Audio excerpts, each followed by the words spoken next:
bonjour ou bonsoir, je sais pas quand est-ce que tu verras cette vidéo. Alors sache que la vidéo que tu vas regarder, c'est la vidéo courte. Si tu veux la version longue, là où il y a toutes les explications du guide, elle dure assez longtemps, elle dure entre 20 et 25 minutes.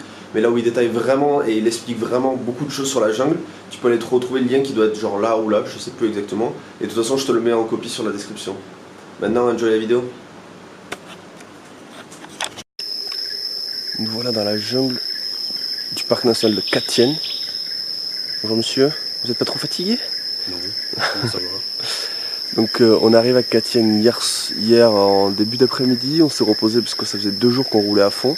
Aujourd'hui on est le combien? Le 15 mai. Ouais, on est le 15 mai et donc là on a pris un guide et on va visiter la jungle et normalement on va essayer de trouver des gibbons. Des gibbons alors joues jaunes, c'est ça? Ouais. Gibbons à joues jaunes qui sont une espèce endémique du Vietnam et qui est une espèce en voie de disparition. Donc qu'on peut retrouver quasiment uniquement dans ce parc à l'état sauvage. Donc on va essayer d'en voir en réel.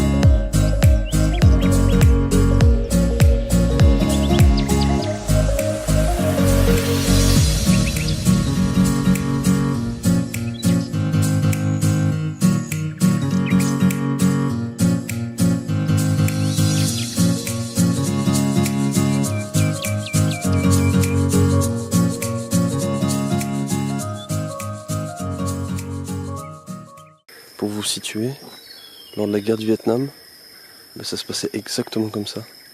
C'est-à-dire que là on est dans une forêt primaire qui a été plus ou moins épargnée durant la guerre. Donc c'est-à-dire que vous voyez la quantité de végétation qu'il y a ici. C'est comme ça que les Américains ils évoluent dans cette jungle. Je peux vous dire qu'il fait très chaud. On sue à grosses gouttes, il y a énormément de moustiques.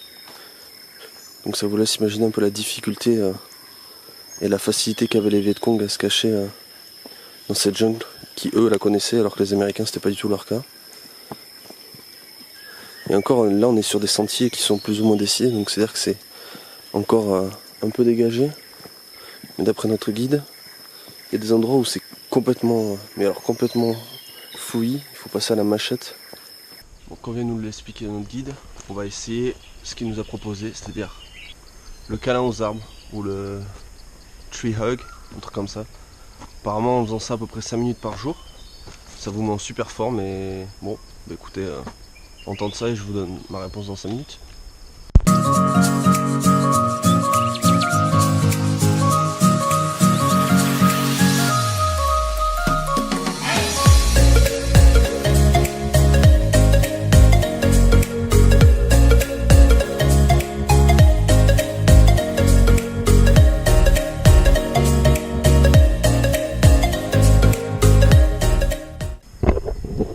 Bon, petit bilan sur cette petite expérience du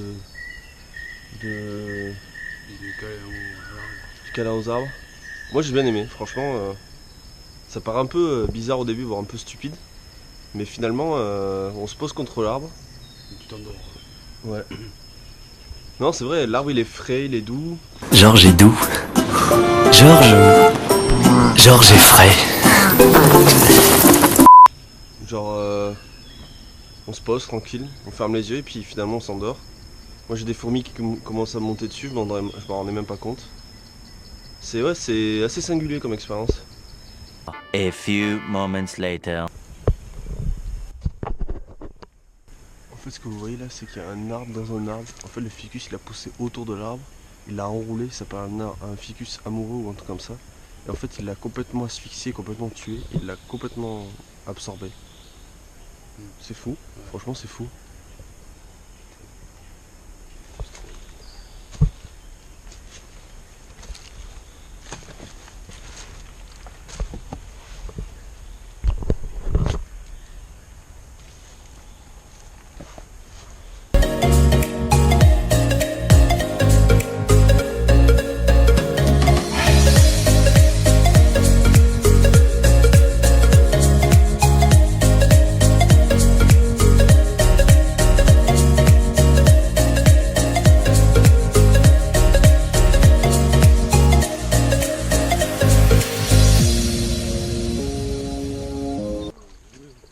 On a demandé un peu au guide quel type d'animaux, de gros animaux il y avait ici.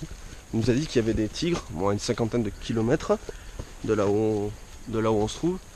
Et autrefois il y avait des. Ouais, dommage. Autrefois il y avait des rhinocéros, mais ils sont tous morts. Et il y a des éléphants. Là on aurait vu 11 en 2010, un truc comme ça. Mais apparemment 6 sont morts parce qu'ici en fait il y a plusieurs ethnies qui vivent dans le parc national. Et le problème c'est que les éléphants venaient ravager un peu les cultures, ce qui est normal puisqu'ils cherchaient de la nourriture. Et en fait les ethnies ont demandé de l'aide au gouvernement pour compenser ces pertes là. Ce que n'a pas fait le gouvernement, du coup ils ont empoisonné la bouffe. Enfin d'après ce que me dit mon guide, je sais pas si c'est vrai, mais ils ont empoisonné la nourriture, ce qui a tué des éléphants. Donc voilà. Un peu triste fin mot de l'histoire, mais normalement il reste quelques gibbons donc on devrait peut-être en trouver.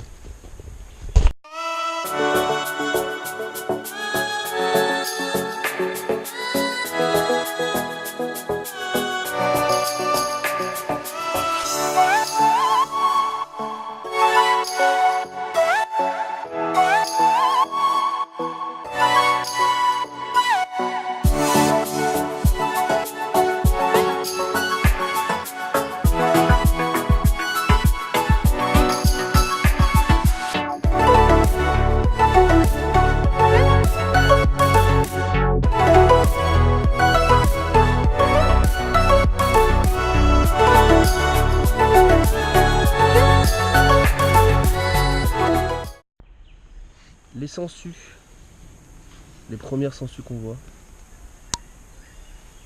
on n'en avait jamais vu avant. Je pensais qu'elles étaient plus grosses. Moi aussi pour ma part je n'avais jamais vu. Hop, hop, hop, hop. Et en fait elles essaient de monter sur pour aller agripper le corps de Romain pour sucer son sang en fait. Ah, elles arrivent à monter sur les chaussettes en fait. Donc ça c'est des chaussettes justement anti-tic. Anti-sangsues pardon. Qui les empêchent de monter en fait. C'est assez fou quand même de voir ça en vrai. Ah en fait elles n'arrivent pas à monter.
Malheureusement on n'aura pas vu de gibbon en liberté, on devra se contenter des gibbons en captivité.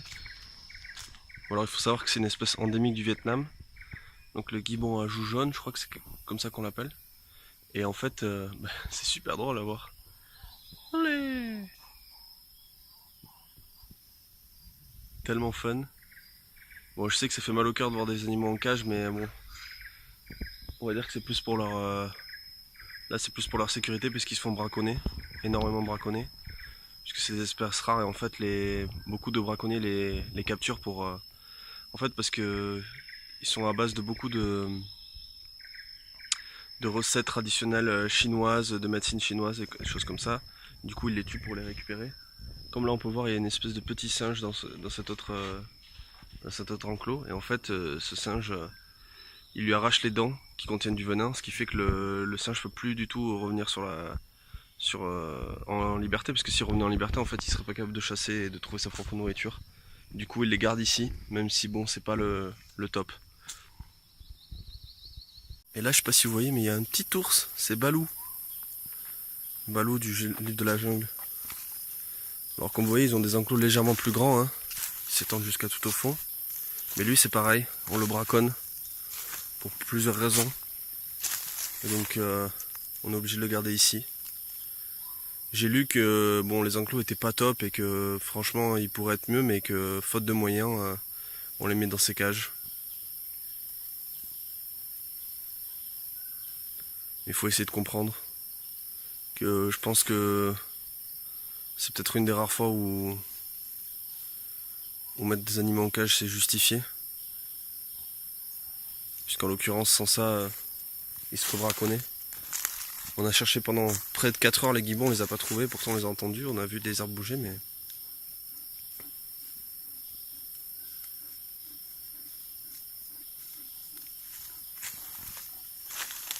Waouh, il est magnifique.